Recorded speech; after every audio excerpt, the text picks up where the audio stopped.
Good afternoon. Hello. Welcome again for another live stream. Let's see who's here first. I'll probably be in a zone again, have something that I want to talk about. Isabel, welcome. Thank you for coming by again. And 420, Wild Dragon is here. Nice, nice, nice. Jamie, hello. And Juan, hey Juan. Nice to see you. I hope the stream is clear and the sound is good. If you're joining on Facebook, seems like the stream is already having some issues. I want to say bear with the technical issues, okay? That does happen, especially now. A lot of people are having issues. Time will tell. Welcome, welcome. Anne, I see you here. Jamie, did I say hello? Prosperity Now. Wow. Welcome. That's a new name around here. Let's welcome Prosperity Now. Hey, T. Witten and IG. Hello, Flower Girl Apothecary.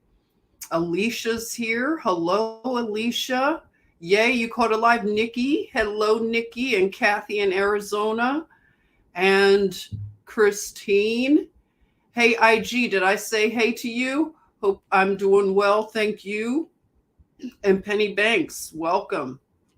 Okay, what I'm going to do is just get into what I'm feeling a leading to talk about. And also, in 24 hours, I could possibly lose access to my channel or a couple of them. I have to look at all the community, and it's just losing access through StreamYard, and StreamYard was my only way to have access. So it's a technical thing I've been working around, but possibly in 24 hours, I might have trouble uploading or having a live stream. So I figured if it takes me a while, and then I'm on a one week punishment grounding on my backup channel. So I can't do anything for 1 week. So I've been grounded because I shared Albert Bourla, the CEO of Pfizer. I just shared, what Rebel News did, doing real journalism. So I told you yesterday that they gave me a strike on that channel and told me that I can't do anything for a week. So if you don't see me on the YouTube in a while, I figured let me do something that really matters, okay? Like kaboom, okay? So this here, if it's a while before you see me, I'm going to make this one really count, okay? So get ready for some information that's tough, but we don't shirk away from tough things, right? We don't live in a bubble. So I'm going to share a story. It's a Philadelphia story. And just so I could establish with you that I am a Philadelphian through and through. I may not have been born in Philadelphia, but both of my parents were born in Philadelphia. And in terms of Philly, I was raised in Philadelphia. So I want to establish that in terms of why do I talk about Philadelphia. There are things that I am resolving and revisiting and connecting. And I want to share a story that I know very intimately in terms of knowing the person, having gone through school, elementary and high school with this person, and what happened to him, and the aftermath, and some of the things that I learned, some revelations that I learned that were, I shared yesterday, were completely unraveling to come to grips with some truth about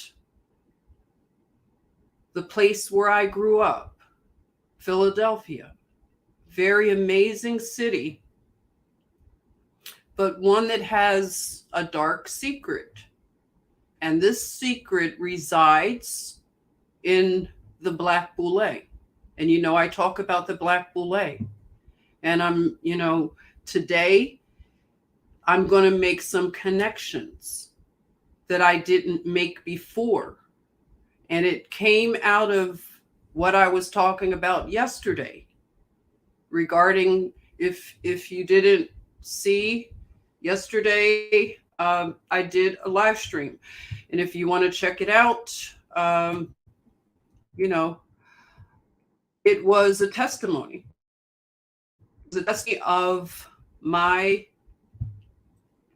deliverance from dabbling in spiritual things, the occult, and I shared all of the ways that I escaped a lot of traps and snares. Only by the grace of God did I do so, but I only shared some. That was by no means an exhaustive list, okay? That's what I could recall yesterday.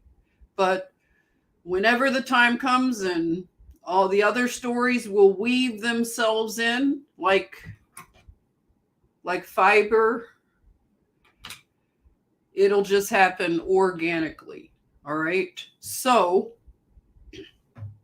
yesterday was a testimony that I touched on this particular story about a childhood friend or school companion named Terry Williams.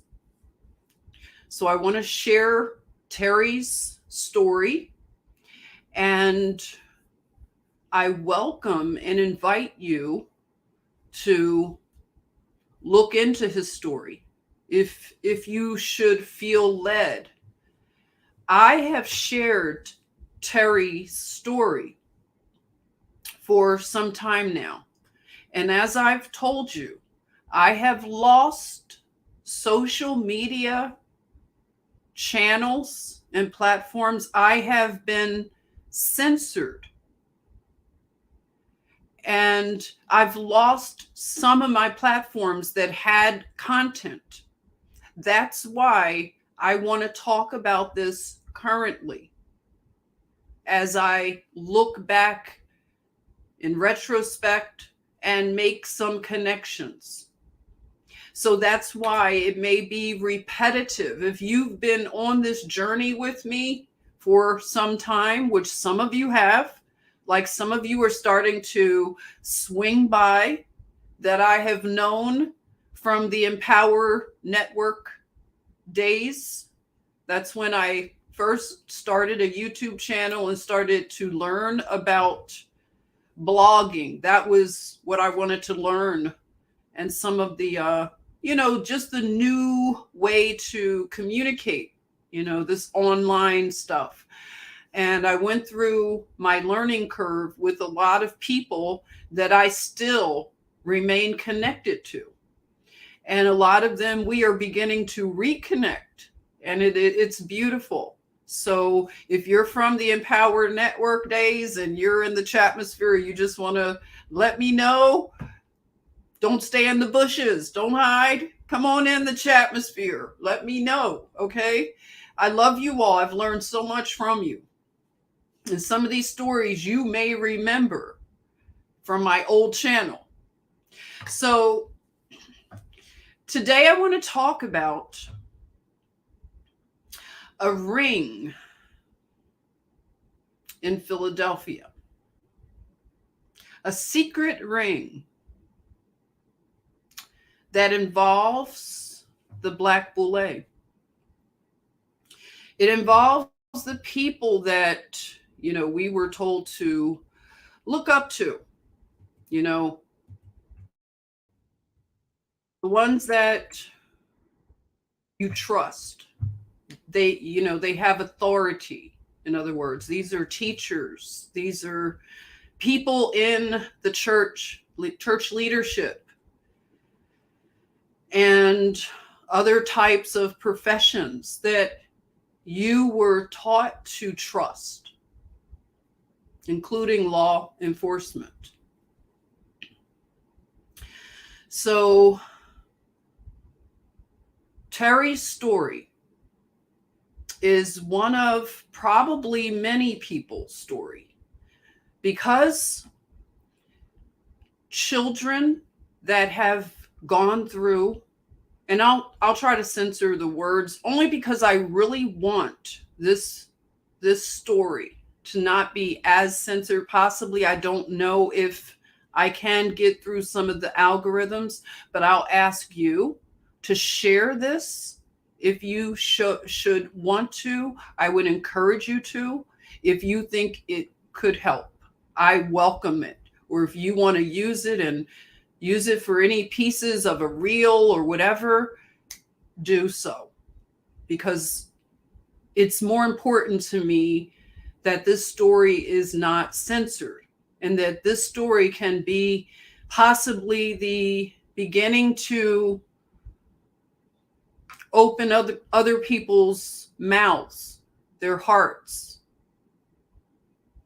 Okay, so you're welcome to share this.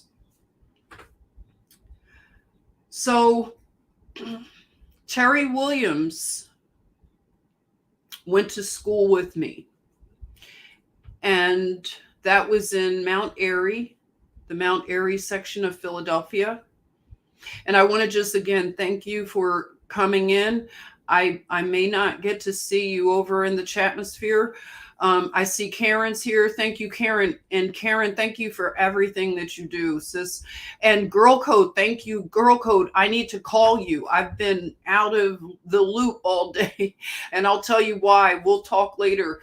But I am just driven right now to, this is something that I can't explain. I need to do this. It's very important. And I thank you for your time. Okay. And I thank you for your grace and your mercy, and just bear with me as I give you this testimony. It's not easy. Okay. It's not fun to talk about. So, and it's like a part 2 from yesterday. Terry Williams and I went to C.W. Henry School. And Terry came from, as you would say, the wrong side of the tracks. There were kids that came from Mount Airy, the side that I lived on, and I also lived in Germantown, but I lived in, the nicer parts. And then we had little pockets around Germantown, little neighborhood pockets where the children there, they grew up in rougher circumstances. If you could just see an analogy, it would be like my little friends, like our type of Black kids. We were like the Cosby kids. If you watch the Cosby Show, we're like those Black people. Then you have the Black Boule. In other words, I'm going to keep using the term the Black Boule, the elite of the Black people. Terry and other children like him from the other pockets, they were different from a classism thing. The little Cosby kids that I grew up with, a lot of them had the ideal family portrait. Although I was from a broken home, I wasn't invited to get into Jack and Jill. That was, one of the things, like I didn't have entry at some of these points. But Jack and Jill, they only invite you if your parents are married. So I didn't qualify to even be seen for that. So, but I still, in terms of being in that circle, I knew there was a difference in where Terry grew up, his surroundings, and the children from his neighborhood. They could fight. For one thing, they could beat your butt. They were like, one of them is Bernard Hopkins. Okay, if you want to, I'll drop names when need be. The thing about Philadelphia, we can drop names because Philadelphia is a small town in actuality. It's no big deal to know celebrities. If you're from Philadelphia, we don't trip over celebrity like that. Just so you know, it's really like that. Philly is a tough city. They don't care. It's like, get out of here. Who cares that you're a celebrity? They booed Kobe Bryant when he would come to Philadelphia. Just so you know, I'm just kind of building, because it's going to take me a minute to get into this. But I just want to establish some things for people who may not be familiar with a city like Philadelphia. It's a very rough city, very critical, very blue collar, yet, having this black Boule. It might be actually the birthplace of the black Boule. If you don't think so, go ahead and let me know where you might think the birthplace of the black Boule is. I would say Philadelphia, because Philly is a place of first. So again, Terry and kids like him, we all converged and we went to school together at C.W. Henry and other schools, Lingelbach on Lincoln Drive. Okay. So a lot of us, we progressed through the same schools. We may have gone to different schools, and then we came together in high school. Some of us, I went to Germantown High School with Terry Williams. A lot of other people like him, Yeah, you've heard of Bernard Hopkins. Yeah. Bernard Hopkins was, he was at C.W. Henry with us. So I got to know Bernard and his sister, Bernadette, things like that. So, we're not in touch now, but yeah, we were all in the same school. And this school was considered a good school. And it was a difference in terms of the classism. So it didn't matter when you're children, but it's just not spoken, and you can somewhat see the resentment. Like some of the boys resented us, like little Cosby kid girls, Bernard and this other guy, John Williams, and all. They used to throw books at our heads, because we're sitting in the front of the class. And they're sitting in the back of the class being clowns, okay? Keeping a comedy show going, because they were hella funny. Kids like that, like they're really funny. That's where you get the comedians that we've all loved. They come from rough places. So these are the funniest kids. I still laugh at some of the things. They were characters, okay? And the ones that came from the rougher side, the Bernard Hopkins and everything, I suspect that they resented us. We were the little uppity girls, And if they came over to some of our parties and saw how we lived, they're coming back to rob you. I'm sorry, I'm telling you the truth. They've cased your house, okay? You had a little house party and all these kids were mixed in. I mean, you might have situations. I mean, I heard about stuff like that, and it happens to be facts if you live in a city, and especially one like Philadelphia, with this classism that exists in the Black community. So at C.W. Henry, the other kids and us, we mixed in well. We laughed. They kept us in check. We were scared of them. Okay.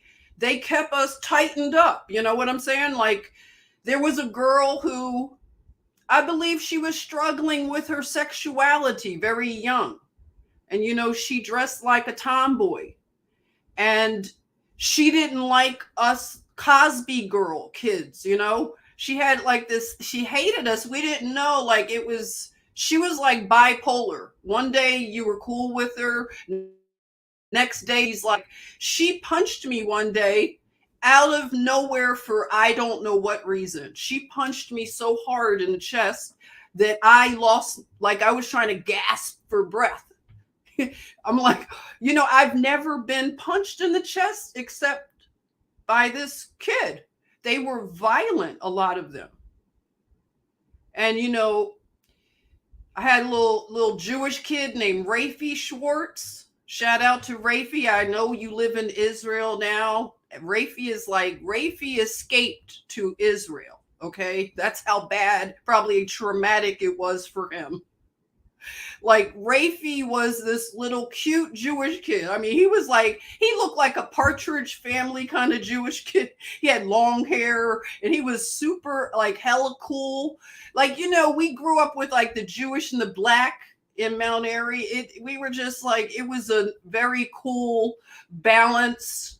And Rafi was like just so cute. We just thought he was so cute. But one of the Black girls, like from the hard side of town, she was like, she had a crush on Rafi. Can you imagine? But she didn't know how to express herself. And I think he could catch the smoke too. I don't know. Whenever we had to change classes and walk through hallways, that's when you never knew if you were going to catch a fade. You never knew. Because that's when it was like, it was Fight Club or something, and they would just come for us. But, it was like interesting. We watched, I witnessed even one of the teachers, she was attacked. Like in the classroom, the children just started wilding out. And they attacked a teacher. And it was unbelievable to see how, like, mob mentality, like how children just can get into a wild state. And their backgrounds. I didn't know some of the things that some of the children were going through. And that's not to say that the Cosby kids didn't go through it too.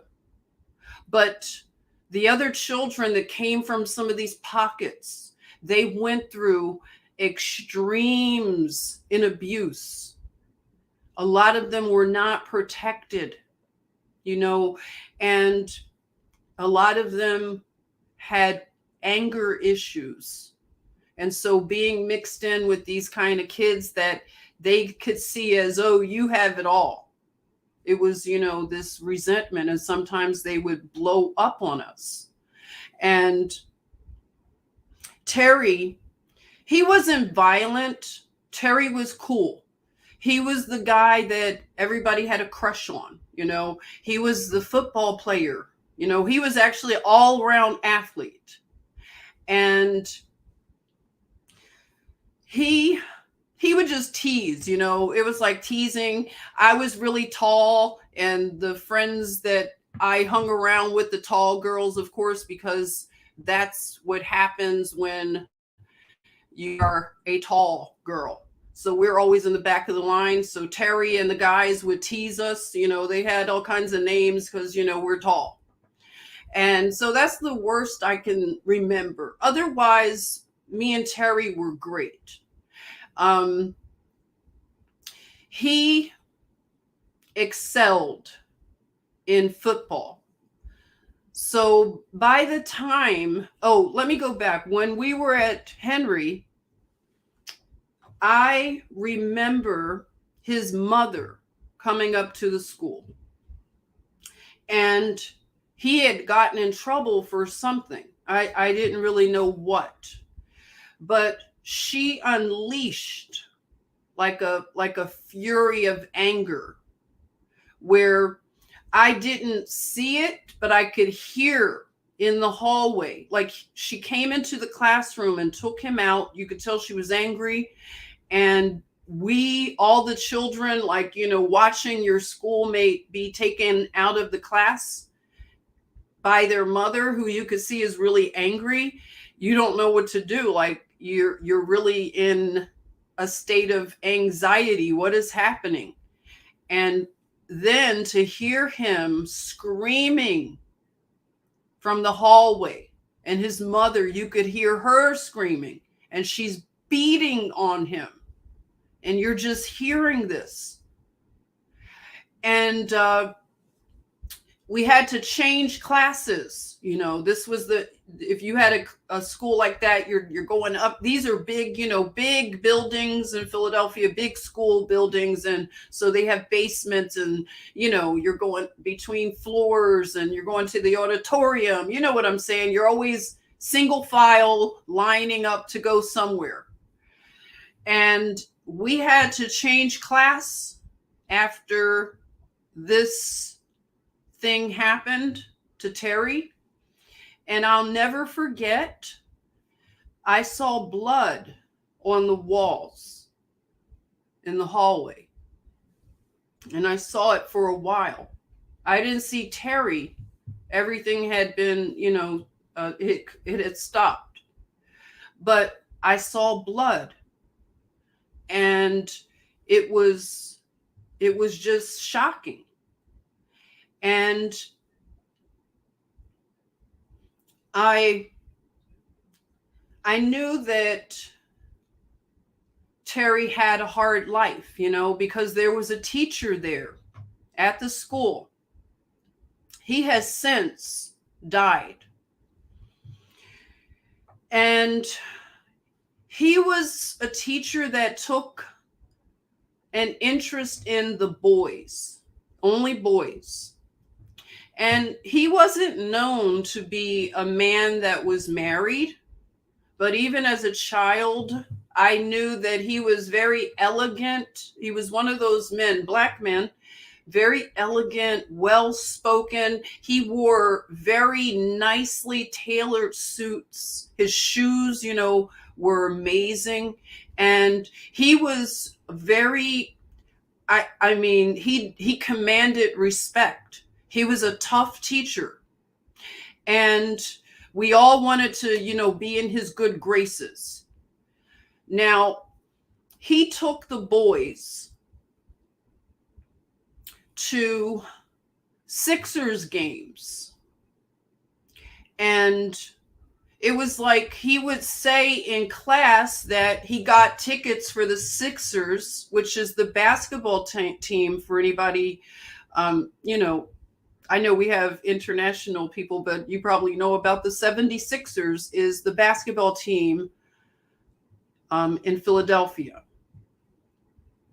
And he would get tickets and he would make an announcement about he's taking, and I forget how he would say it. If anybody is watching that might know, one of my schoolmates, I don't know, but he would say something to the extent of, for the children that are from like lower income families, this was something that whatever his connection, he has these tickets and he's taking a group of boys to the game. And that was just that. And, the rest of us kids were like looking like, okay, it feels weird, but I guess, okay, that's okay, right? You're kind of happy for them, but then you're a kid too, and you're thinking, wow, okay, why, whatever. It was odd.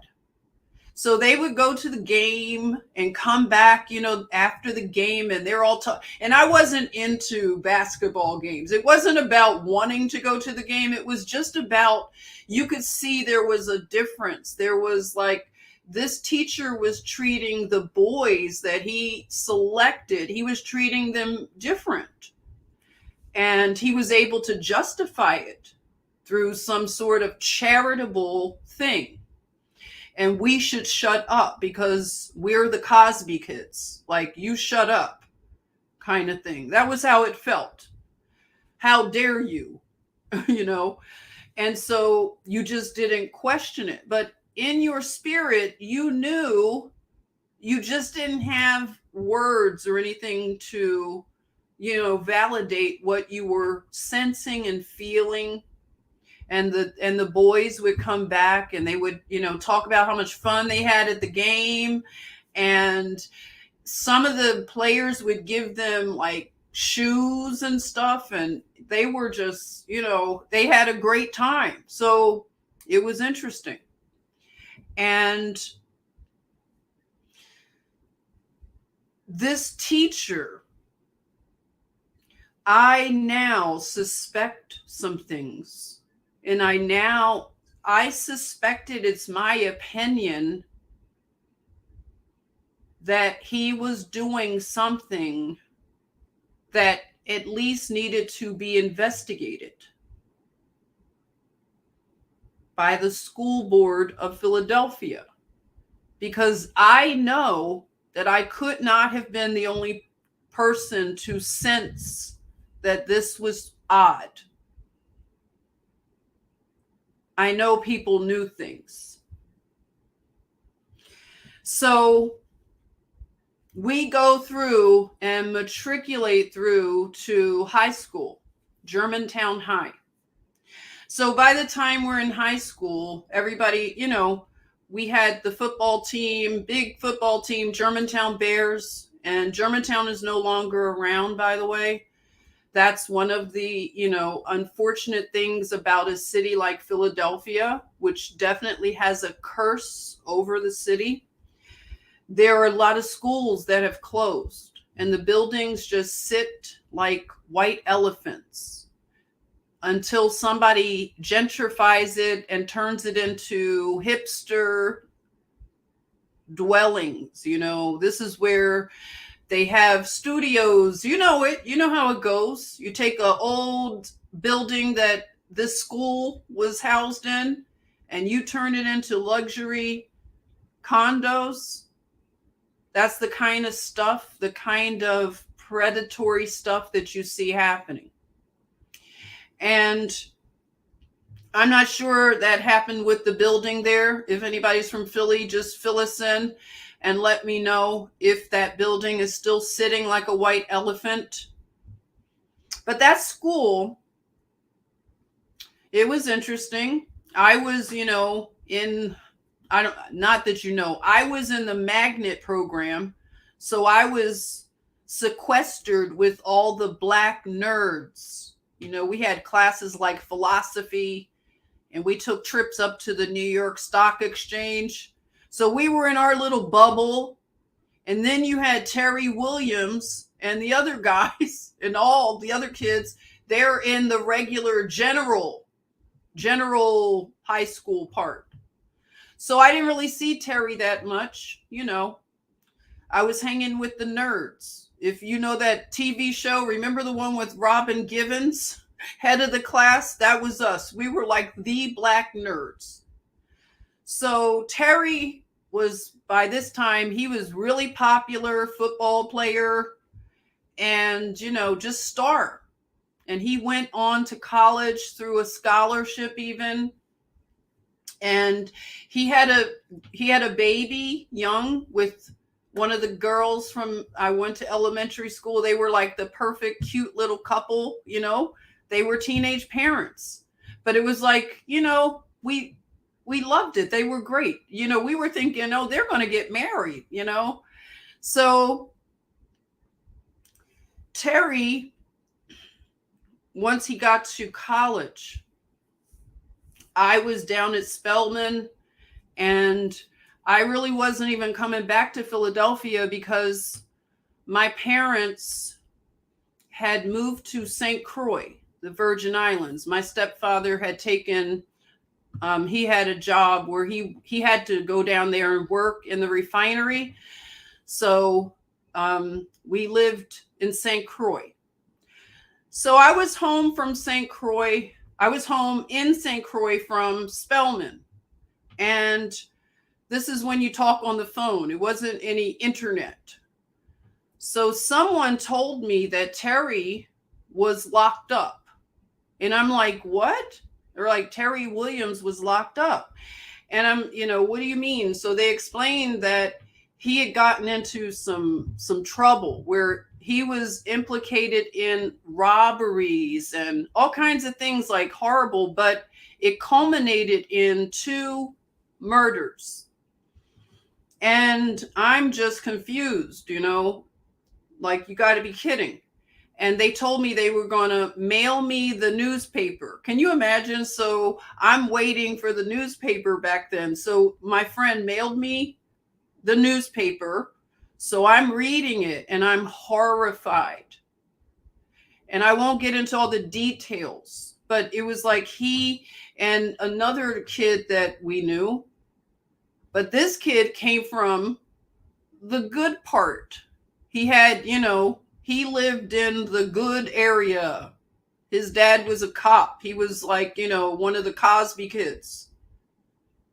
And he was implicated also in these, like, it was a rash of crime that, I can't recall all the details, but it involved robbery, taking credit cards, going to New Jersey, going on shopping sprees, killing 2 people, one of them at a graveyard, putting one of them on fire, like craziness. And I'm like, it was like a horror show, just reading the details and seeing Terry's name and the other kid. And I'm like, I was just stunned is not even a word for it. And I instantly became very alienated from the whole idea of Terry. I shut down in terms of, like, I don't know, I just pretended I didn't know him. Like, I almost, like, it feels like I put him out of my mind because I couldn't deal with what I had read in the newspaper about him. And I was like, I think at a nightclub, and somebody told me that Terry, like one of the guys that I knew from school, that he had kept in touch with Terry. He had mentioned, like, Terry has your picture. He was like, he saw you in the newspaper because I was modeling at some point, So Terry must have seen me in the newspaper because they did like a couple of stories because I modeled for the Ebony Fashion Fair. And so Terry, they said he had a picture up or something in his jail cell. And I was like, oh my God, no. I was so like, oh my gosh. It scared me actually a little bit. And I'm ashamed of that. But that I'm honestly telling you how I had just put him out of my, I suppressed any memory of him. But if I heard his name, I was rattled. And a lot of the people that went to school with us, they kept in touch with him. So I knew that. And I would hear about him occasionally. So kind of fast forward, I was living in LA and someone got in touch with me on Facebook. I forget what year it was. It'll come to me what year. Excuse me. Let me get comfy. So I was told that Terry was on death. I knew he was on death row. And he was up for execution. But there were a lot of groups that were fighting for his, like, on his behalf. You know, the groups that they fight for justice, like, and, you know, some of them are lawyers and they do this kind of thing as a charitable thing. And Amnesty is one of the groups I know that gets involved in things. And in Philadelphia, we have the Mennonites and the Friends Society, and a lot of them get involved in fighting for prisoners to, if they've been, you know, convicted wrongly, things that are inconsistent. A lot of these groups fight on behalf of people who have been wrongly imprisoned. So you may know of groups like that. But in Philadelphia, we do have a vibrant Friends Society. Those are the Quakers, if you don't know. The Quakers are very active in this way. So, and I knew from personal experience, the Quakers were very involved with my father, actually, you know, writing letters, and they're very involved with things like that, justice and fairness and things like that. And that's the extent that I know about the Quakers. So if you know things about the Quakers, feel free to enlighten me. I just knew all the good narratives about the Quakers growing up in Philadelphia. Okay. So I just want to establish that. And so they needed people to write letters of support for Terry because there was information that had come forward from Terry that he did not disclose when he was initially tried for the crimes that ended up in 2 men dying, murdered. And the things that were withheld were shocking. And I talked about it a little bit yesterday. That Terry had been groomed from a little boy. He had been groomed. And when a little boy or any child is groomed, I've been told that they have a smell. They have a smell. I don't know how to really understand that, but that was what someone told me. And remember, I've been a nurse for 30 plus years. I have heard things. I have heard from people that have been in hospitals and behavioral health centers that have shared these sort of things. I wish I didn't know these things, people. But this has been the journey. Like I said, some of us have had to have our hands in the dirt.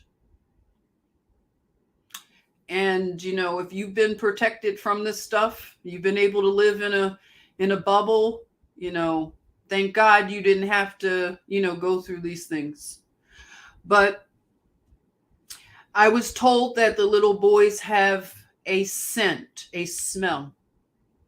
It may have something to do with pheromones.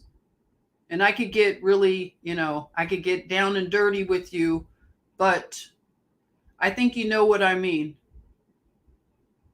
If you think about, okay, maybe let's just go biological. Let's just take some time here.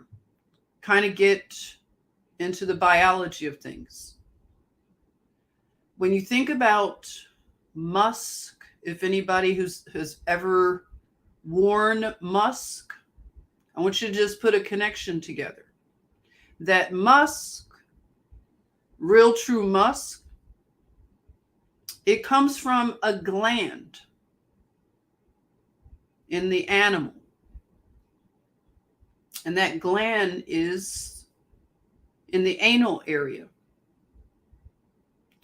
Therefore, if you think about someone saying that the little boys or the children have a smell once they have been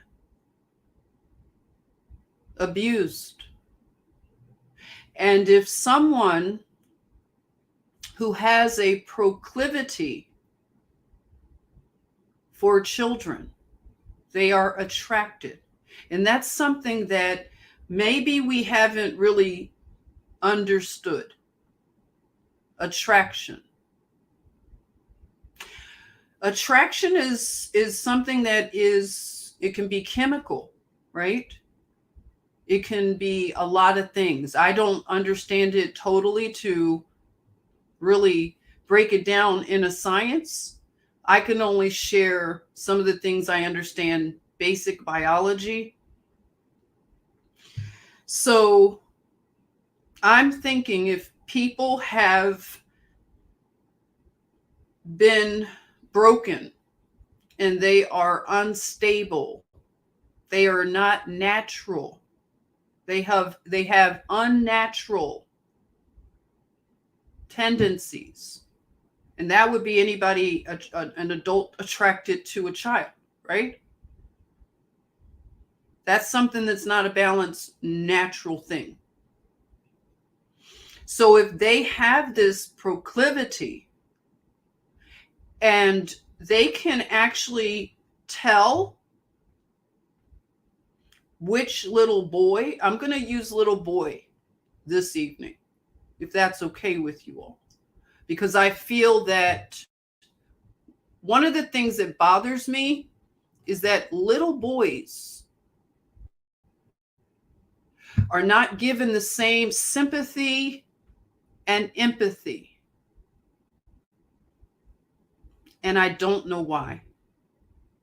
If you know why, share it, please. It's my observation and opinion. So,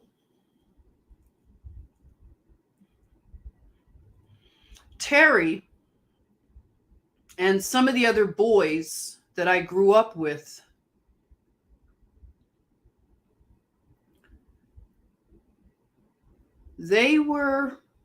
it turns out they were being turned out. They were being used sexually in exchange for material things, clothes, things like, I don't know, money. And this is hard. This is hard to talk about. It needs to be talked about. And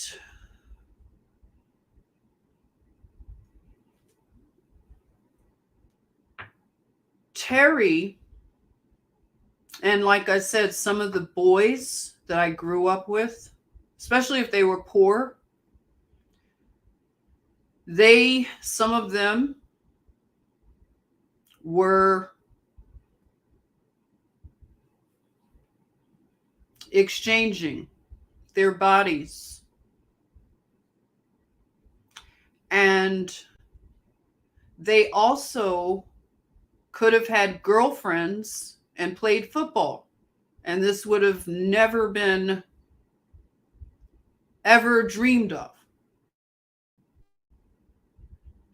That it could be like a double life, a secret, so closely guarded and not suspected. So when I learned that Terry, I read through one of the most graphic accounts where Terry had given this extra information that he withheld when he was convicted. I want to say he was ashamed of having gone through what he went through. And that's powerful. And when we think about victims, children that have gone through this, we have to understand that if they are adults, this is very hard to talk about, especially if they have been, for the most part, they're straight. They're not homosexual.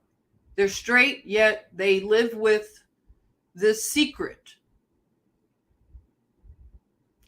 And especially if they were groomed from a child, and now they're teenagers.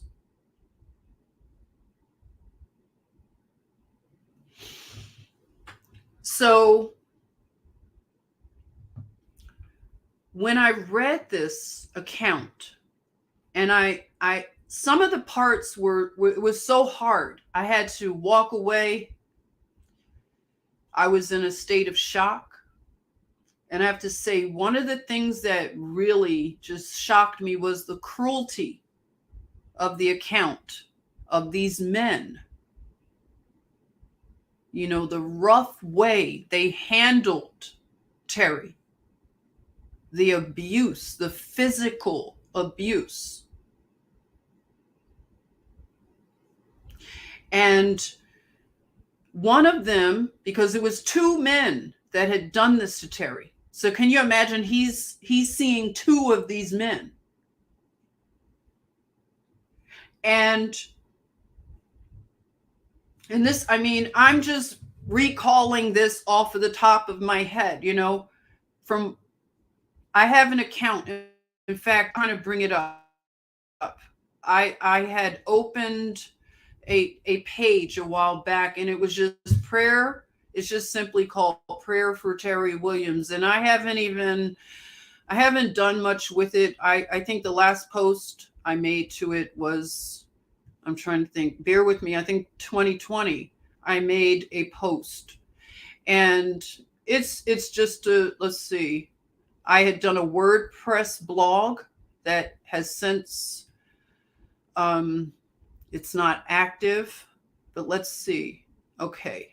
I had an article that I could share. But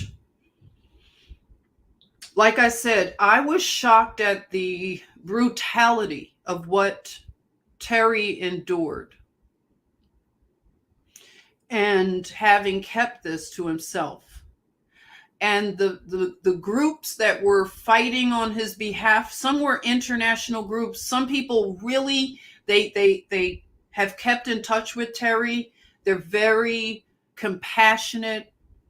So that's why I want us to know that not all people that are considered liberal are, bad and evil, because some really have the heart in the right place. And he has friends that have become, his friends through writing him letters, and just sending him things, gifts, and just praying for him, encouraging him, and just knowing that there were people fighting for him, because I don't know where a lot of his family are. I know a lot of them have died. He has, his child, and I've never met his child. And the mother of their child, I knew her from elementary school, but I haven't been in touch with her. But he has a lot of support from the outside, and I hope it's still strong. And they were putting in a stay of execution. So they needed people to write letters, and they were doing a whole thing to prevent him from being executed. And I didn't keep up with his case, but just to hear like they were going to execute him, and it was, the date was set. And so I contacted as many of my friends that knew him, and we went to school together. I contacted people, through private messaging or called or whatever, and asked them to please spread the word, and let's write our letters, send our petitions in. So we did. A lot of us, we rose to the occasion. That's the least we could do, right? Especially learning that he had gone through all of this and we did not know. And they did stay his execution. And I got in touch with him. We started to keep in touch.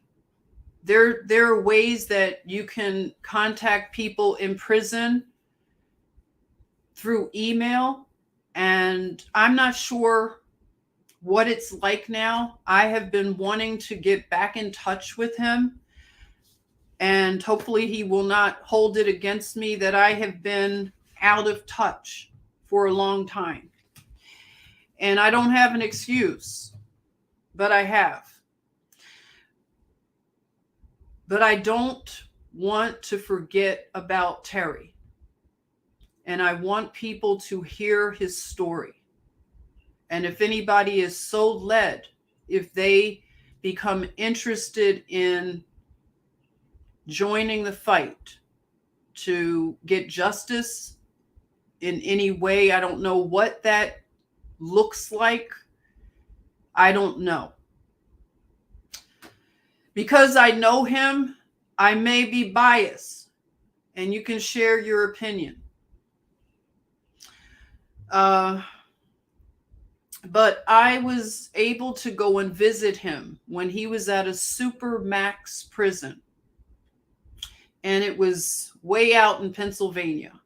So I got, permission, and he wanted to see me. And mind you, I had not seen him since high school. And it was far out, where I'm trying to think the Supermax. Do you all know the Supermax out there, way out there in Pennsylvania? But I know Mumia, Mumia, he's an infamous prisoner. Mumia was at the same Supermax. And I think Terry has been moved to a different facility now that he's off death row. So when I went to visit him, it was really quite an experience. I didn't know how I would be. Just did not. Yeah, Mumia Abu Jamal. Yes. If anybody knows about that case, it's a pretty explosive historical case out of Philadelphia, Mumia. So Mumia was at that same place, if you know the name of it. And so I was given, the protocol and etiquette for what was allowed and things like that. And I went, and went into the little area, and he was there, and I'll never forget the first time I just laid eyes on him after all these years. It was amazing. It was just really emotional. And we spent a long time talking, and he shared like a lot. And I have to say, I was so amazed at how conscious he was. He was such a just a different person. He was very calm and peaceful. He seemed like a philosopher, just peaceful and wise. His conversation was just wisdom. And I learned a lot from him. And even some of the people that I heard, the guards, they had a name for him, a nickname. And I heard what his nickname was. And mind you, I have heard through the grapevine of kind of like what it's like for him in the prison culture, where he kind of falls in identity and things like that, behaviors. And, you know, I'm not judging him. It is the ugly, as they say, the ugly truth. And prison culture is something that a lot of us do not understand if we haven't been through it. We've never experienced it. And I want to say that, just have a few notes here.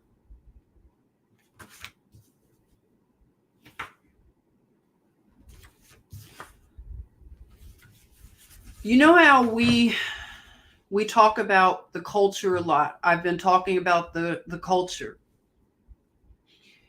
And this feminism, and, you know, I'm calling it now clown wave feminism. And I have worked in academia, liberal, New York City, Barnard College, Columbia University, and they are obsessed with rape culture. And I don't want to censor my words. I'm already whatever, shadow banned, whatever. I just don't want to play around with words right now. But the feminists, they are obsessed with rape culture and overinflating it. But the one area that seems to be okay, that rape culture is rampant, is in the prison system. And I wonder why the rape culture in the prison system is not something that seems to be on anyone's radar. But Terry, when I went to visit him again, I was amazed at his spirit. And I thought about the way he spoke. He sounded like someone who was free. I can't explain it. Maybe you know what I'm talking about. He spoke like a free man. And it made me think a lot just about freedom. And I went through a lot of, you know, just soul searching, being in touch with him when I was. And I learned through looking into what happened to Terry. And this is why I implicate the Black Boule. Because the men that he killed, one was a church man. He was church, you know, leader. These are men that we looked up to. They had authority. And a lot of it was controlled in terms of the image of the men that he killed. I didn't see a lot of like stories, it was a lot of whispers and then it just died down. And also there was a person, you could say, from the Black Boule who wanted to make a name for himself. And you know how it goes, like get the convictions because that's what the people vote for, so you could look like you're tough on crime. And that was what I had learned was the push to execute Terry. It was just all political, really. Because they have people sit on death row for years and years and years. So it was this sudden push. And I heard it was all political. Just wanted to put that out there. Another another peek into the corruption of Philadelphia. And that's just not even a deep look into it. So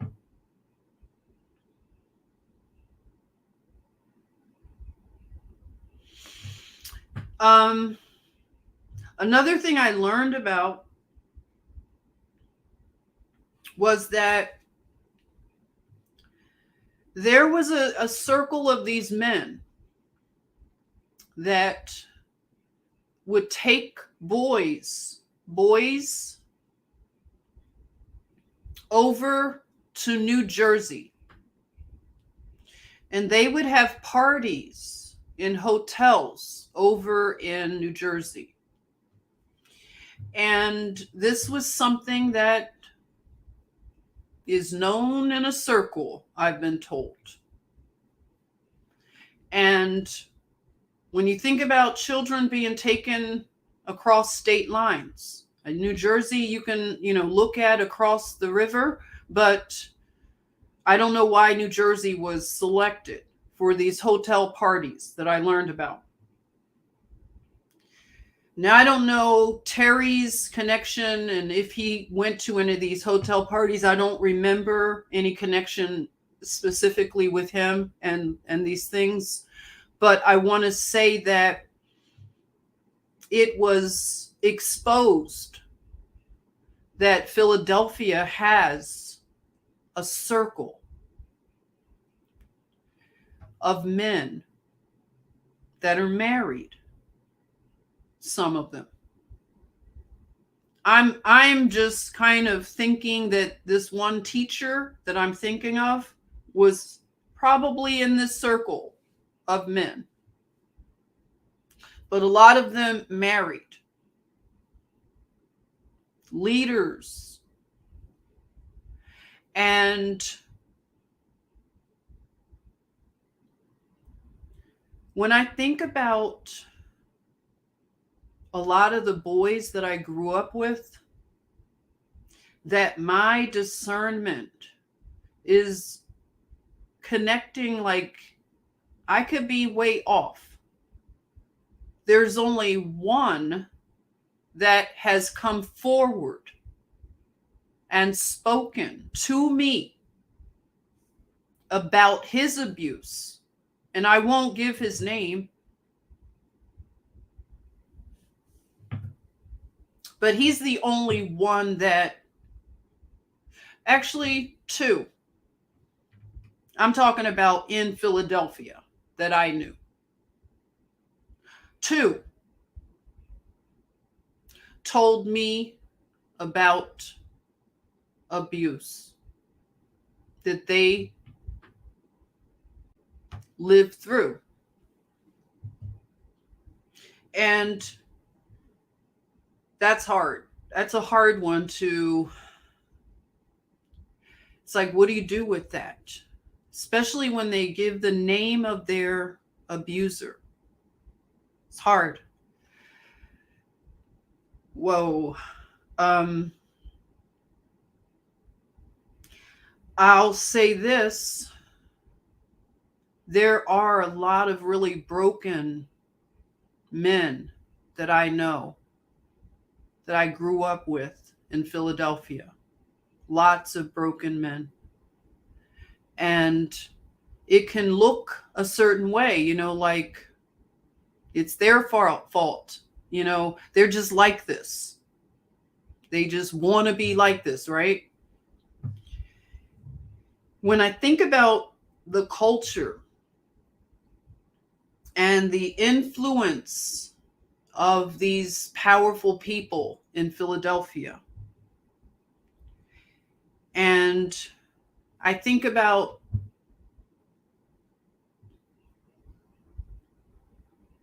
how pervasive it is and their secrets are kept. It's through economic bribery that a lot of them are able to keep people silent. And we already know about this. Through economic bribery, people buy silence from their victims and witnesses. And, they do other desperate things that we know about. But I want to say that that's something that seems to be acceptable, is to pay people off. And that happens a lot. And a lot of the broken men, if I go back to Philly and visit, and I'm not trying to be offensive to anybody who lives in Philly, but just hear me out. This is my observation. It's just my opinion. But when I go back to Philly and visit, and if I've hung out with some people and we might go somewhere where I might see people from high school, you know how it is, like certain bars that everybody hangs out at. And I go in there, and my brother has been with me, my little brother. He can attest to this. We'll go somewhere and it'll be like maybe a group of people I might know from elementary, high school. And, I'm like, hey, we're hugging the whole thing. And my brother will say, they went to high school with you? He's like, what? And I'm like, yeah, what are you talking about? That's so-and-so. He's like, what? And he's shocked because a lot of them have aged very harshly, like really rough aging. And now that I'm putting things together, it's a lot of trauma, and you can see that on the people, the world weariness, even the mental health. Because some of them you can just see mentally something has snapped. They are not the same. They're not that cute guy that everybody had to crush on, who was like the athlete and he was the best dancer. You know what I'm talking. He was the best this. And now you see him and his eyes have lost their life. You can just see it. And I'm telling you, this is my experience. When I go back home, I see the light has dimmed in a lot of people's eyes. And I'm not trying to be shady, but they may not look like they are my peers. And it's not I'm trying to, I look so young. That's not what I'm saying. It's that there's a rapid aging. And some of it is, I have theories. Like if I go to a bar, I know it sounds great. Go to a bar. Bars are popular in cities like Philadelphia. You have neighborhood bars, pubs, you call them pubs, whatever. So there are a few spots in Philly that you are guaranteed to hang out with Gen X of Philadelphia. You'll see everybody from all the high schools, or pretty much you're going to see people that from Germantown. It's not hard. And a lot of them, they drink heavily, and they drink what they call brown. And this is my, look, fight me. I don't listen, fight me. Okay. If you drink brown liquor, okay, this is my opinion. If you drink brown liquor regularly, I can tell. And it might be my power of observation from being a nurse 30 plus years. I can tell that you drink brown liquor regularly. It has a certain look. And because it's really popular in the Black community, when I go to a place like Philly and they're drinking a lot of brown liquor, it is a look that I can just see.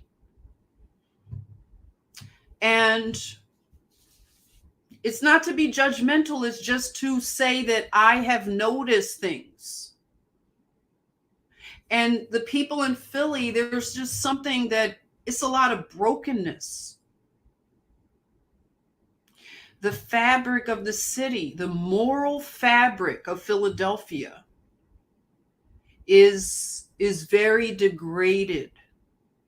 And you can see it when you go into, I've told you that some of you can also relate that when you are traveling and you are starting to descend from your flight to land in any particular city, you can feel whatever the spiritual stronghold is over that city.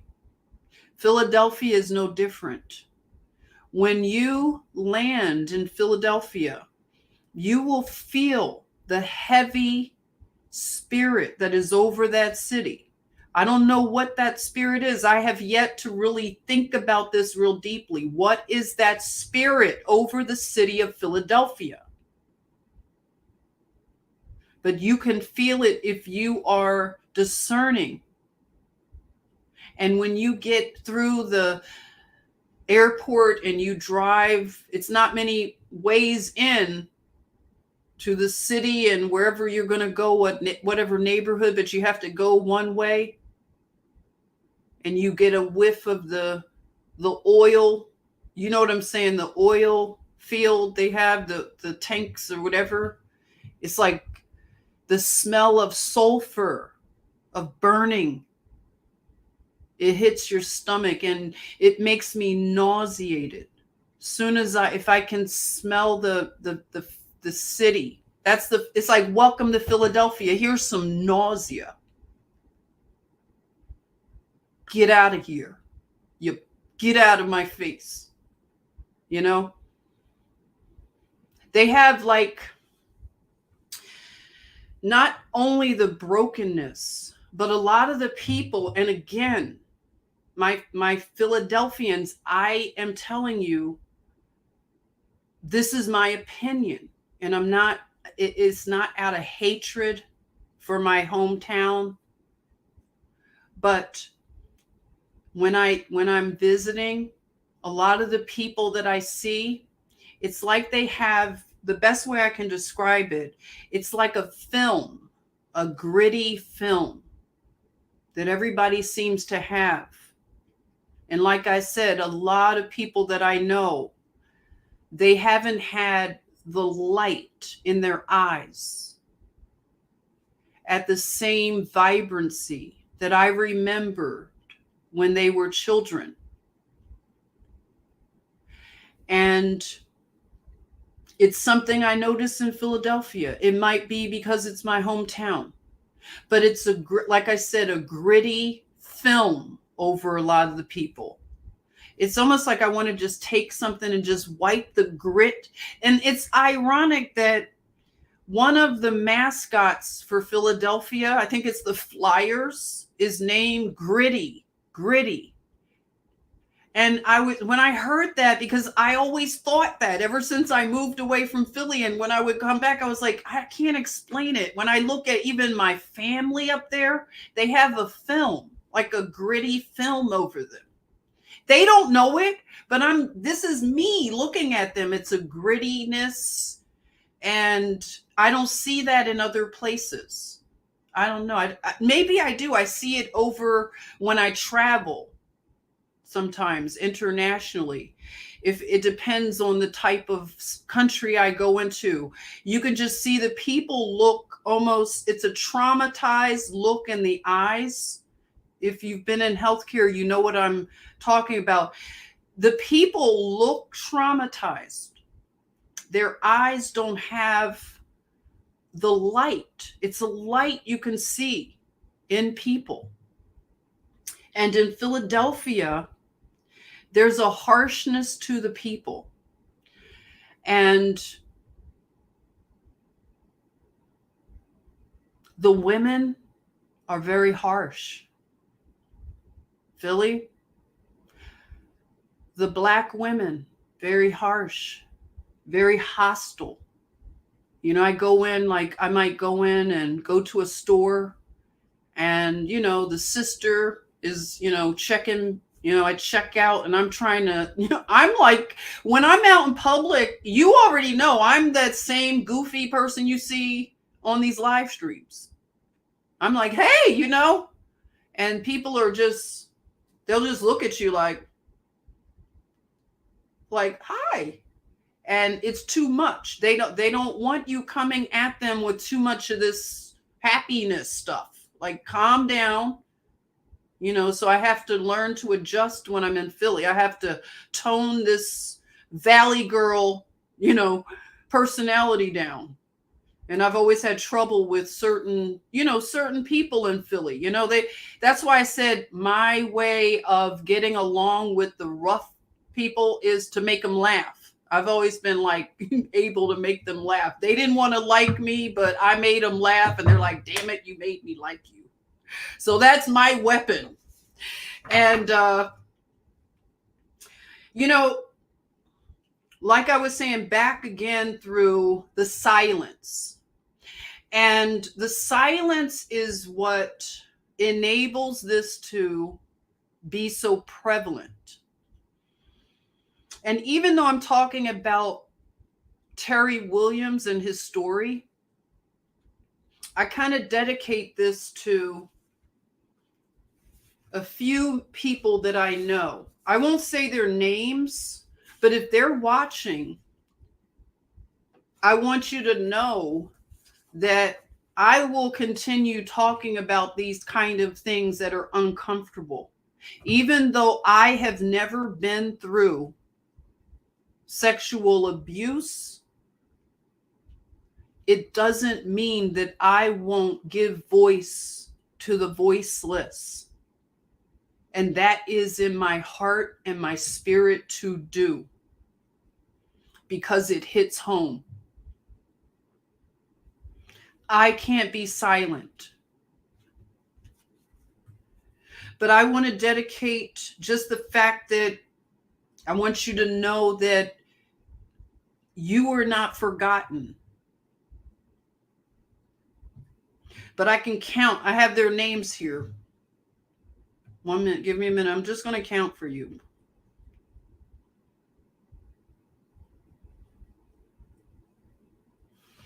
At least 8. At least 8 men that I may not have grown up with all of them, and I may have met them. Some of them I met in Atlanta when I worked at Grady Hospital.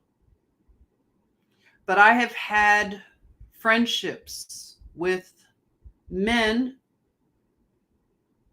that have gone through abuse from the time they were children. One of them told me that their mother, who was entrenched in the church lady, he was being abused, and he told his mother one day when he was taking a bath, and there was blood in his bath water. And his mother was stunned. And he told his mother what had been happening to him. And his mother couldn't accept what her child told her and did not pursue any action on his behalf. He wasn't believed, okay? And another one of my friends, he was abused by a pastor and the pastor's son at the same time. Like, one would have him and then the other would follow up. A pastor and his son. Did you hear me?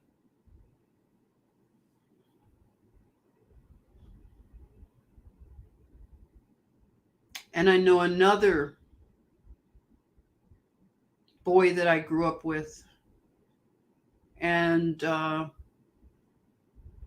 his cousin abused him. And he was never the same. Never the same. He's not with us anymore. He has passed away. But when I learned about his story,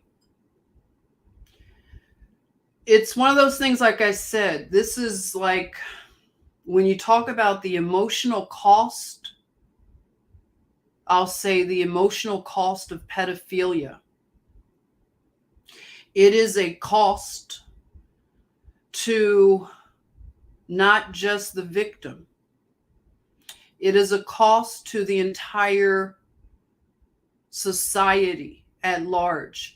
If we were to really look at the cost, of course, the victim is that's like the ultimate in terms of the attention.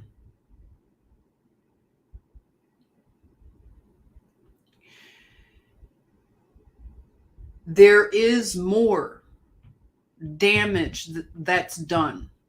And that's what I'm also giving voice to, is the trauma of knowing that children are not protected, and children who have been abused. And now they are broken. And boys are not given the same sympathy or empathy. And I want to know why.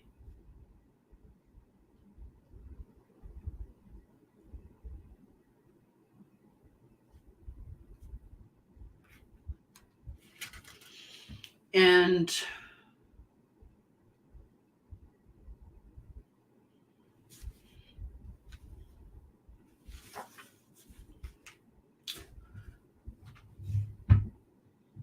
it's the cost to the earth. Yeah, it's a cost to the earth. There is a cost to this, everyone. And our silence, we can't be silent. And I worked at St. Christopher's Hospital as nursing school. And there were children, like they have special charts for these kind of children, that they are the product. I hate saying product, but you know what I mean. The product of a father and his daughter. And, this happens. And there's a special protocol for how you handle everything with a child that, his sister is really his mother. Lots of that stuff, you all.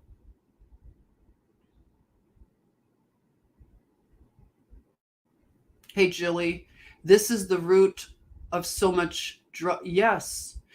People will medicate themselves. That's why I said I'm not judging when I go to Philly and I see all of the, people that are, they have addictions.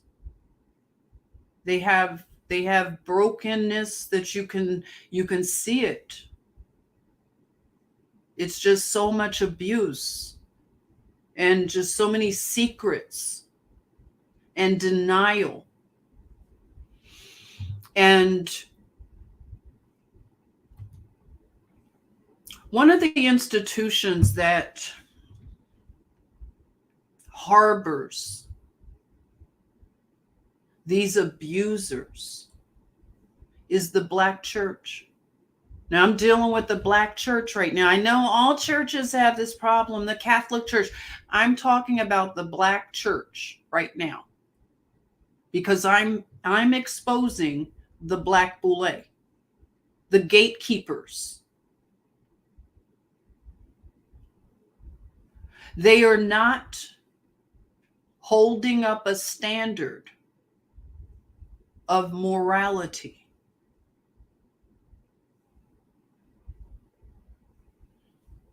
And if you know of some of these people right here, this is just a collage of when I think of the Black church, as they call them as an entity, the Black church. This is what I think of right here. This. And it's not an exhaustive collage. But if you know the one that has the beard in the front, Eddie Long, a bishop. Now we're talking about Atlanta for a minute. But it makes my point about the Black church, the Black Boule church. Eddie Long. If I posted something right now on Facebook about Eddie Long. Yeah, he's dead now. Yeah, but still, the point is this. If I posted something about Eddie Long, somebody would defend him possibly. Somebody did defend him, or some bodies in 2020. When I posted something about, it was something about Eddie Long. And they came at me like the beehive. How dare you put your mouth on the man of God? You know the thing where you're not supposed to talk about the pastor. And they have a way they think of shutting you down where you're not going to talk about pastor. But I'm talking about this guy who's dead. And he still had a hive come and attack me. And I was like, are you kidding? This guy is like, wow, he's not even here. And the amount of evidence against this man, if you looked into it and did your research, I happen to remember Eddie Long from before he was a mega pastor. With my dad living in Atlanta, he had a small church in Lithonia. And it grew and grew, but I've gone to visit, and I remember lots of connections between him and some other church. And weird things, teenage ministries and stuff, high school ministries. And I knew some pastors. I knew a pastor couple that worked at the church before he was a big mega pastor. And they left the church because of what was happening to little boys, what they learned. How these people prey on single mothers that have children, in particular, little boys. That's what's on the menu, usually. Let's be real. That might be why they don't have the sympathy or empathy. I'm not sure what it is. So these churches, like I said, there are churches in every neighborhood in Philadelphia. And some of these men that take the boys over to the hotel parties, they are from the church. Some of them are from the church. Now, I'm back in Philadelphia right now. And the black church has become a joke. They have no moral authority,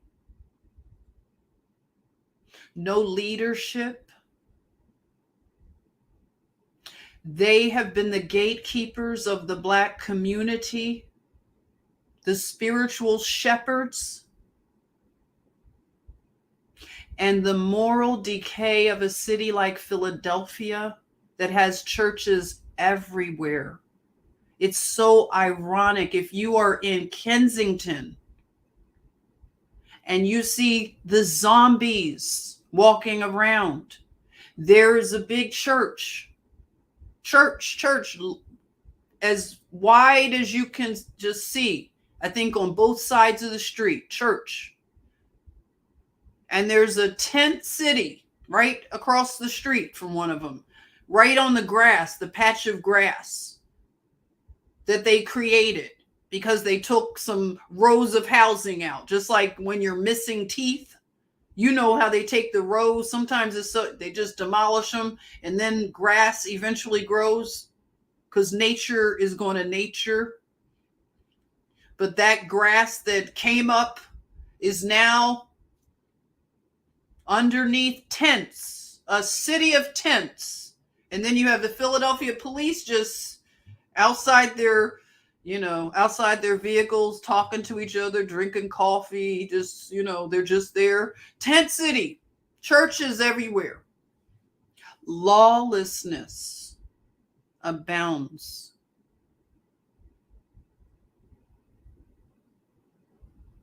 The black church and the aftermath. The fact that the family is so fractured, and when I say the family, I mean the man and the woman, the very unit of the family is fractured. And in a city like Philadelphia, it is very pronounced. And that's why my friend, my school companion, that's why he was so unprotected, is that the moral fabric of the city of Philadelphia is so corrupted because of the lawlessness. And the black church, how can they stand?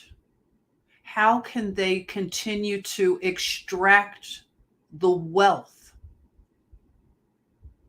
and go back into neighborhoods that are behind gated communities? They have private planes. They wear Gucci suits.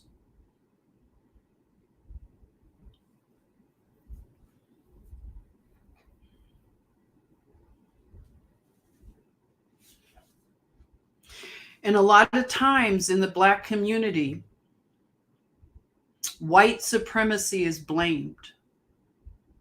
Racism and white supremacy.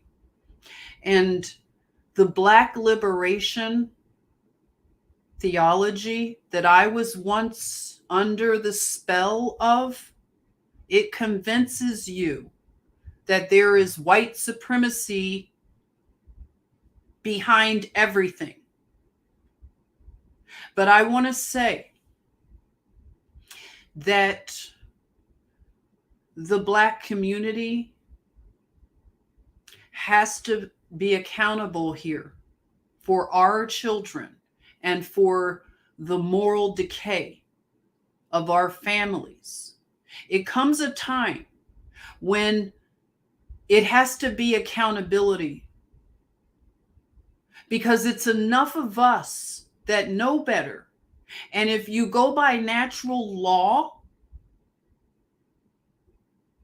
that explains that every one of us knows the difference between good and bad, right and wrong.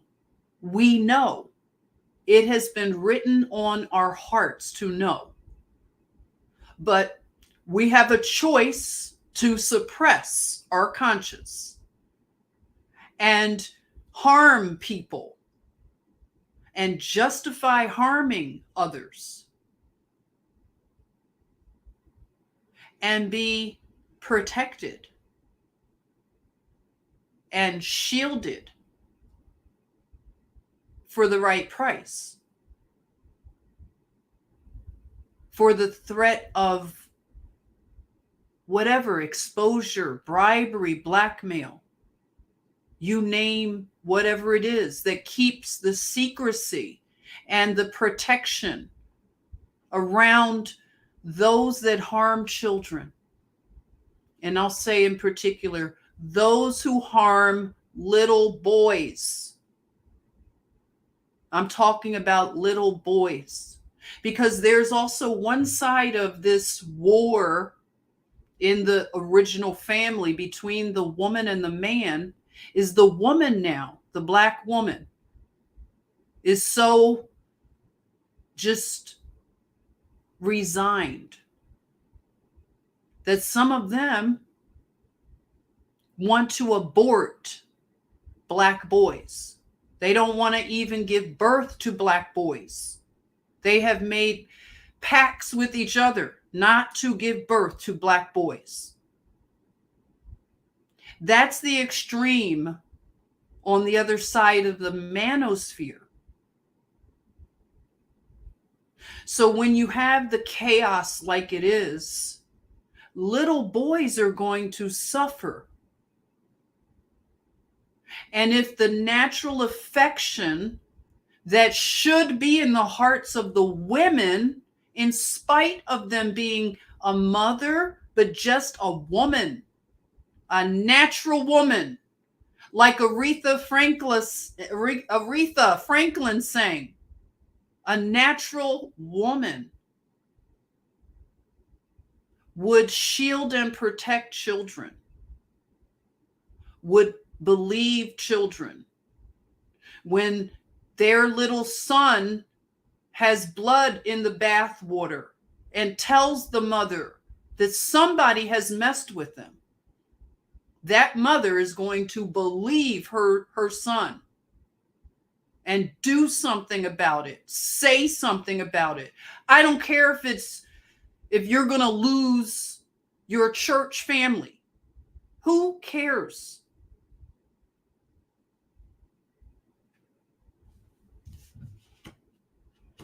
I've heard of people tell me that pastors have told them when they come to them for help and counseling about this, they've had pastors tell them, sometimes you just have to, look the other way in a marriage. You have to just let these things slide. That's the kind of advice some people have been given, some mothers even.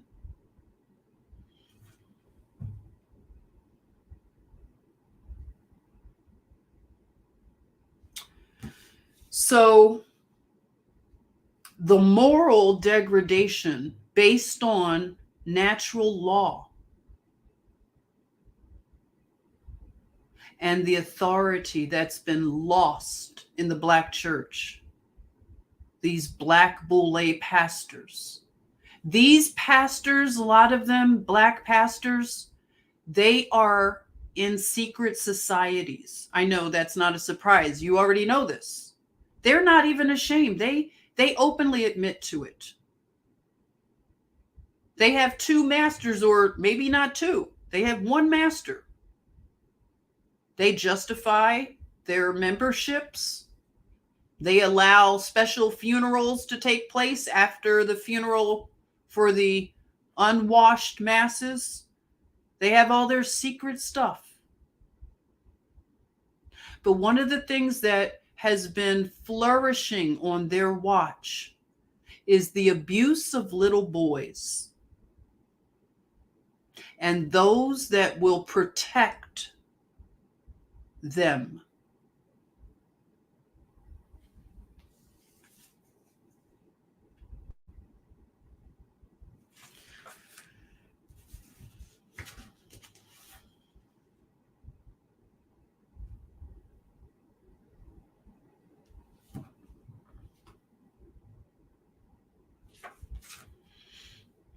And in Philadelphia, another thing I had written down, that even when I worked as a nurse in Philly, I got to see just how bad the moral fabric is in the city, in the Black community.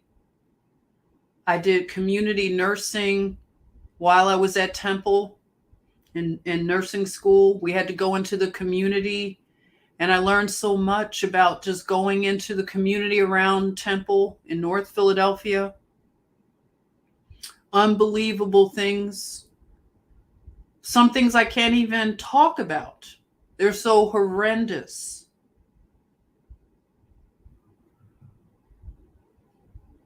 And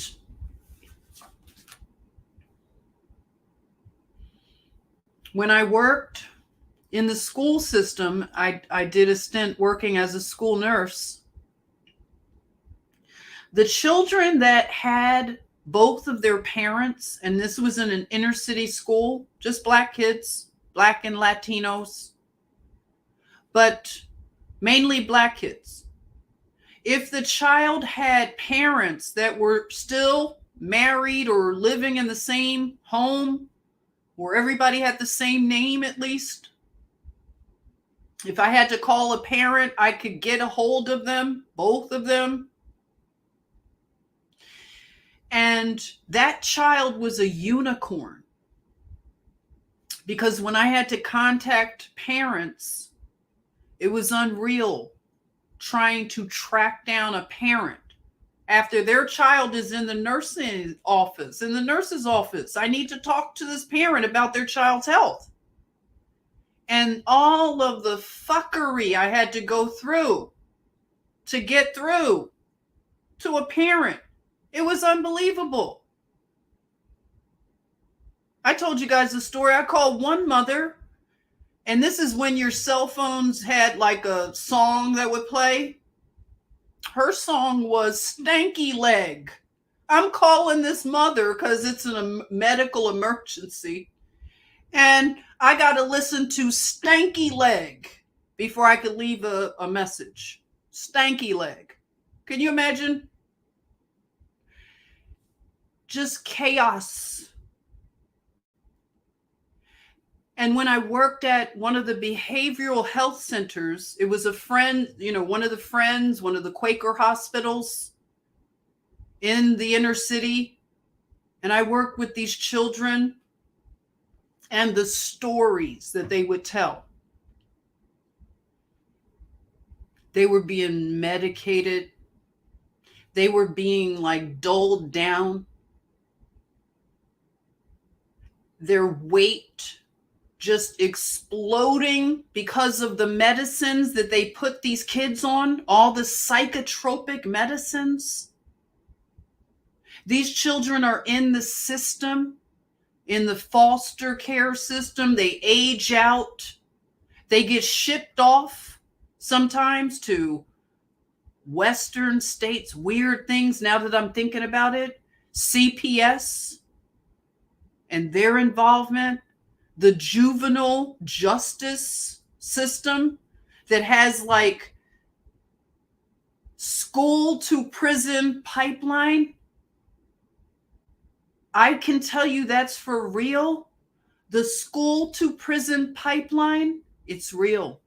A lot of the kids like Terry, a lot of them had been through juvie. They had like the youth study center or something They used to have it down on the Parkway. If anybody remembers, that's like juvie jail. A lot of the kids were like going through these things. And when I worked in the inner city as a nurse, I saw these children, and some of them would beg me to adopt them. They were just like, their stories were horrible. One of them had a mother who she picked up with a prison bae every time you turned around. She was taken up with prison guys. And then when they would get out of prison, she would bring them home. And she's got children. And she's got prison boyfriends coming in and out.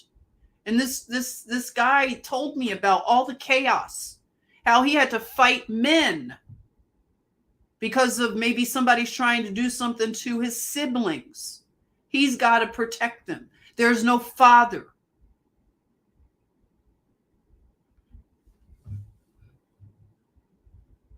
And you can now see that some of them have been trafficked and things. You know, one girl told me how she had an older boyfriend. She's like a teenager. She's got some boyfriend, 30, 40. And he's using her to get, so she can take babysitting jobs. So then he has access to the little child that she's babysitting. Yes, I have heard these kind of things. And can you imagine like how you feel as a nurse? Now you're taking care of this teenage girl who's telling you that she set up little kids 5 years old for her older boyfriend to take advantage of. That was the whole reason for her to babysit. And you know, you can't be angry at this teen child, because you have to know something happened for her to become so heartless. What is that about? How does a life lead to that? Well, the stories I know, I can again put them in a book, all of the stories that I can just recall of these children. And a lot of the girls, the little black girls in the inner city, they have become so just masculine, so violent, so aggressive, that you would have to protect the boys from the girls. If we ever had like a fire drill and all the kids are coming out of their rooms lining up, the little boys, let me just tell you what I noticed. The little boys, they're lined up on the wall. The girls are lined up, and we're, about to do whatever we're going to do for the fire drill. And I noticed, I looked at the boys and the girls, right? And I noticed the way that the boys were standing, like their body position, you could see their hands were covering their, you know what I'm saying? They were like covering themselves, their private parts. And I looked one day and I saw a few boys covering their private parts. And then I looked at the girls, and the girls were like, standing in really aggressive stances. And I noticed, I said, something has flipped. And I don't know if it's the medications that they're pumping these children with in these psychiatric places. But I just know that a lot has changed in our society. When I think about Philadelphia and how it was a breeding ground for what happened to my friend Terry Williams, and how he was driven to make a decision to kill his abusers, 2 of them. And if you look at his story, if you look it up and you find out what these men did to him, you would have to decide what you consider justice to be. Because I had to adjust the way I looked at it.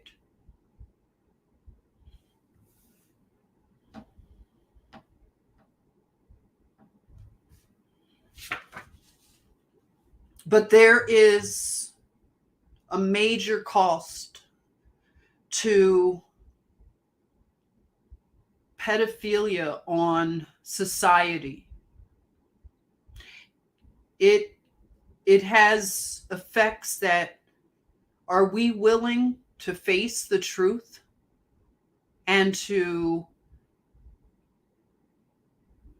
do something? Because these clowns here, they're not going to do it. The black church, they're the problem.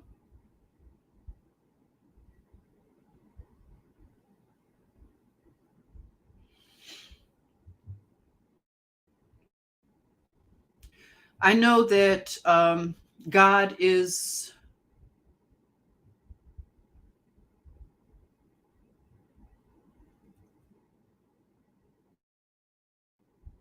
not pleased, and I believe that justice will be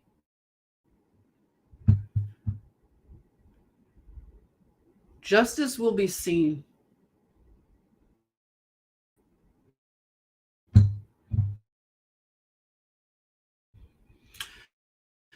I want to leave out on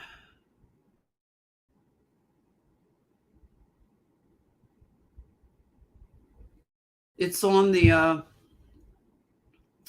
page of Williams, and if you want to to him, there's information on that. And I really need to get into it. It's been a long time since I've been in touch with him, but let me share this. Thanks for joining. If I've missed you, like if you've done a super chat, is freezing Juan? How is it right now? Let me wait until you tell me. I have a smoothie here. Let me know if everything's good with the sound. Just let me know. I'll wait until you tell me. Is everything okay?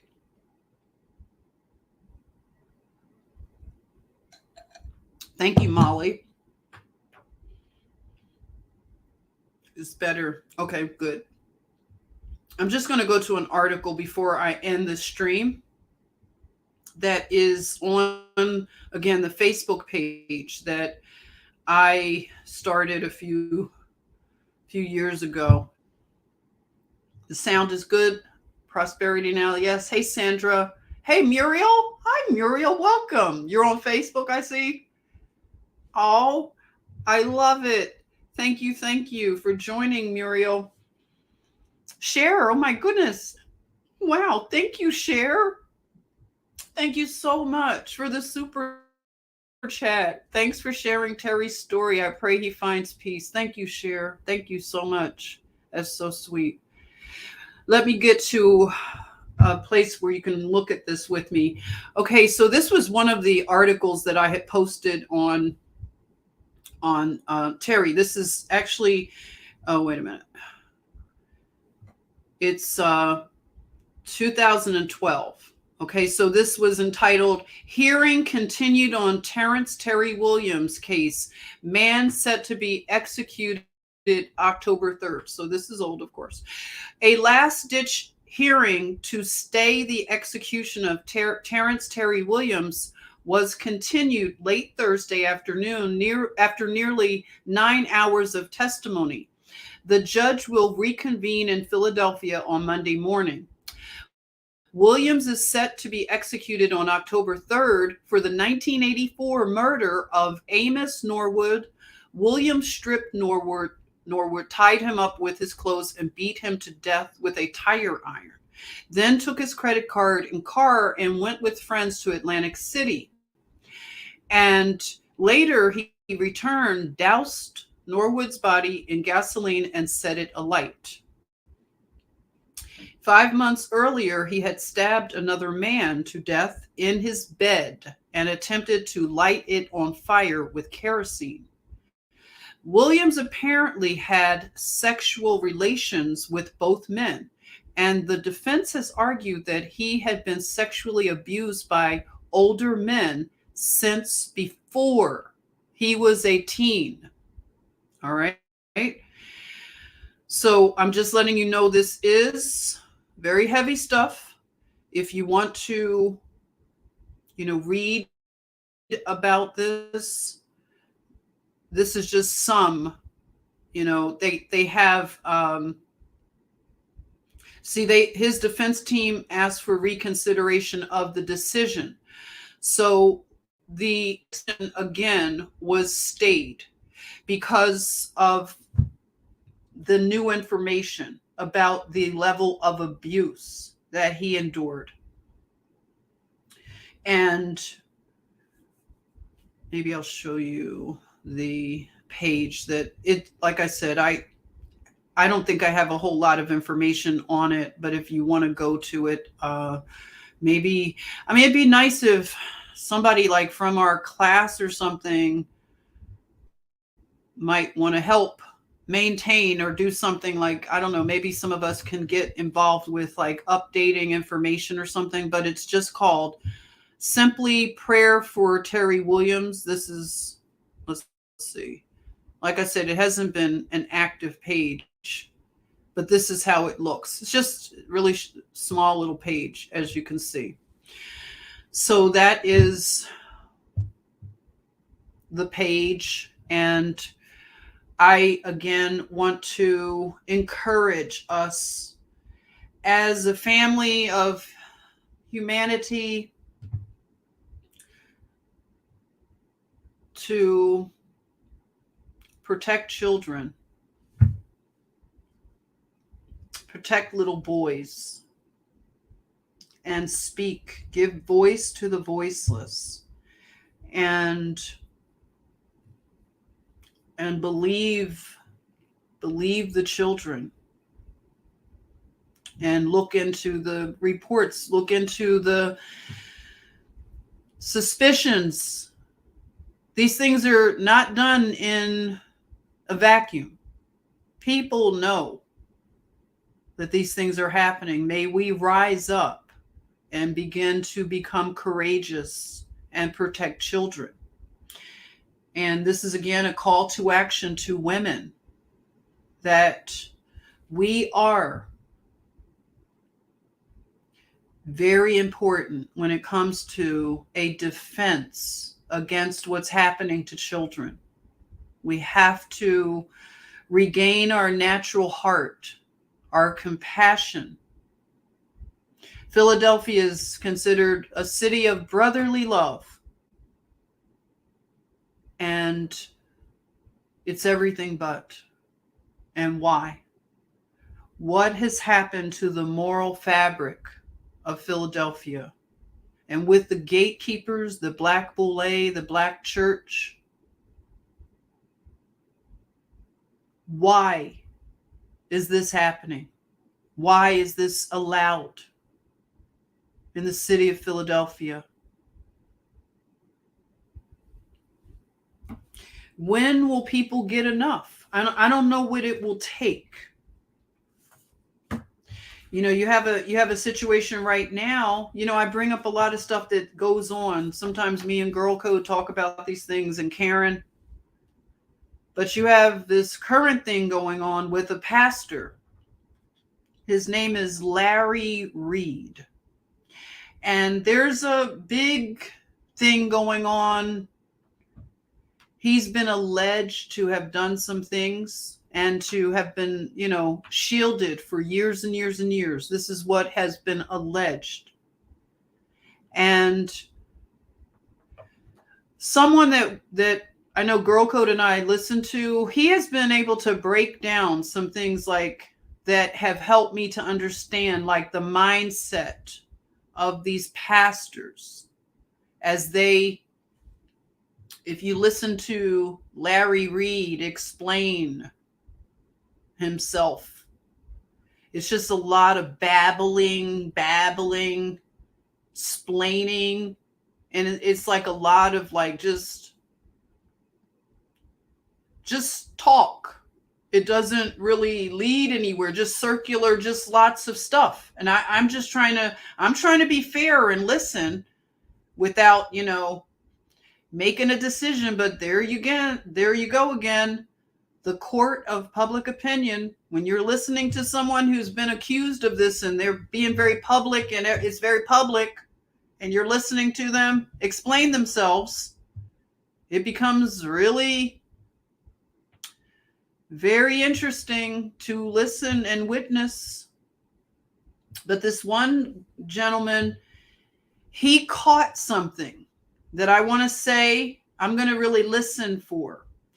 And he explained that sometimes when men are taken over by this demon, this whatever, this appetite for boys, they may explain it as, now check this out, and this is what this person caught as they were listening to the explanation, excuses, explaining. It's like, that wasn't me. Like, the stuff that happened to these people, the person that did it wasn't me. In other words, it wasn't them in terms of who they are today, like, or who they identify as they were explaining to the audience that sometimes, and now this is their opinion, like sometimes when a person is caught up in this, they will not identify themselves as the person that perpetrated the violence on the little boy.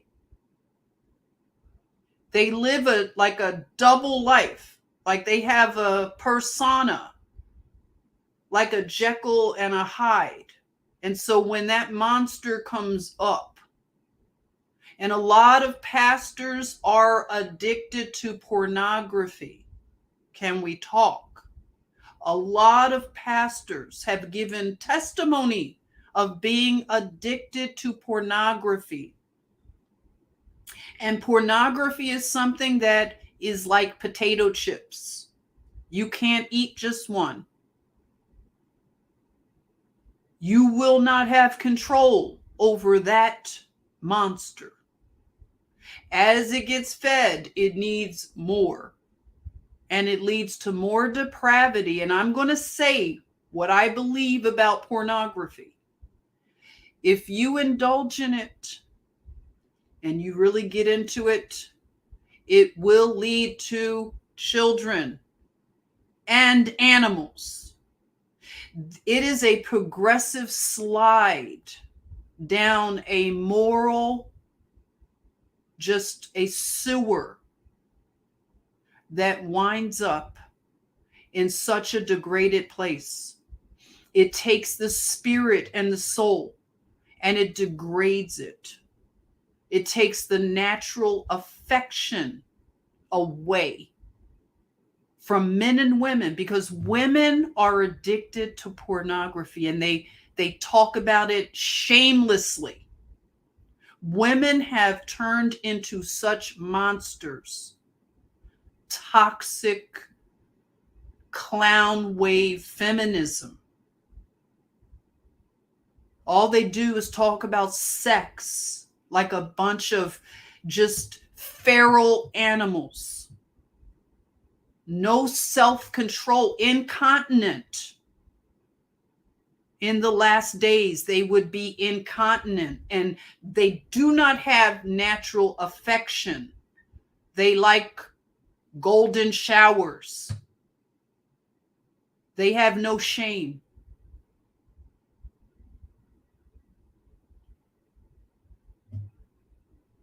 So we're in a time now that right is wrong and wrong is right. And we can't look at the gatekeepers to help. Like I said, they're not going to help. They are the problem. But what are we going to do?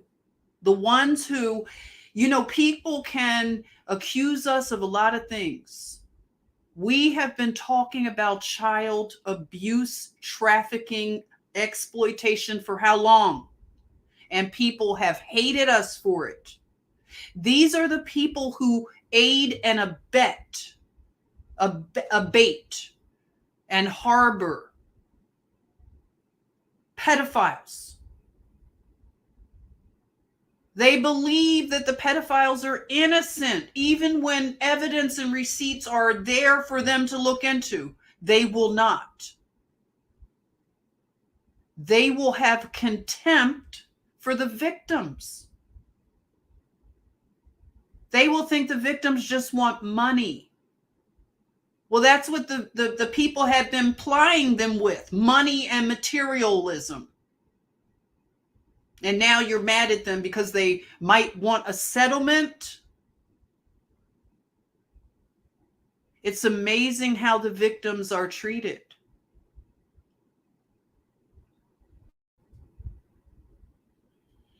I don't know what it will take to wake people up to this. I don't know what it will take for women and men to mend the war, to mend the fabric of the family. I don't know how our hearts can turn back towards each other. But that is the solution, is that the family is healed. And that should be something that's encouraged in the Black church. It should be. But they are going to, it's woe to them. We're in the time of the woes. So everybody who has been out here, taking advantage of the children, of the little boys, they're going to fall. They're going to fall. And we're going to watch them fall. They're being exposed now. They're being exposed. And it's all happening in the way that it's just like swirling all at once, it seems. But it's all coming together. And these people are going to be brought down. There is a chance of repentance, and people can come forward and tell the truth and not try to lie, not try to get away with it anymore. It's time to pay. It's time to pay. They put it off too long. Now we know. We know what they've been doing to the little boys. We see the aftermath of so many broken men. Like I told you, a lot of my peers, broken. And I know in my spirit what I'm seeing in some of them. And like I said, some of them have shared with me what has happened.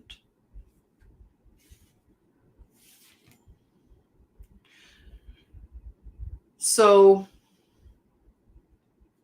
I don't know when I will do another live stream, but I want it again. If I can't do another live stream for a week, at least I have one that's up that is explosive, I hope. Share it. It is long. It's a 2-hour. I won't worry about as long as we go, because, we're in a society that, the attention span just gets shorter and shorter. But, people, they decide what they want to look at. And if you, think this is something that somebody could, be helped by, if you want to contact Terry Williams, he's in the Pennsylvania prison system, and you can look him up, Terrence Williams. Okay. And like I said, I have the page on Facebook that's called Prayer for Terry Williams, and you can, join it. I hope somebody comes forward that might want to help me just keep the page current or something. Anybody's welcome. Let me know. And if I have missed your message again, just please give me grace and mercy. And if you've contacted me again, like social media, I'm on Instagram, Jenny the John, and on Facebook, I continue to just keep my name the same across Twitter. Telegram. Someone told me that if I don't get into my Telegram page, it's going to disappear. So hopefully I'll get back in my Telegram, but I will need to start another one or something. But either way, I'm not going to just let them drive me off of social media. So I'll continue playing with the censorship, whatever. I'm going to just keep my voice going, and I'll always let you know where you can find me. So again, thank you for listening to Terry Williams' story and me talk about just some of Philadelphia, some of the things I've observed, my experiences, and I'll continue sharing things as it comes to me. And you can share with me, like, drop it in the comment section. If I miss, like I said, I was on a little kind of roll, just had to get it out. Thank you for being very patient with the process. It's not easy. As you know, I get a little bit nervous talking about this. I know if Lady Knievel, she's probably like, there she is playing with her hair again. It's like a nervous tick, right?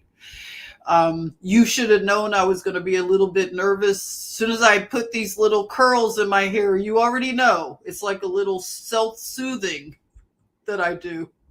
All right. So I learned it from a stepmother.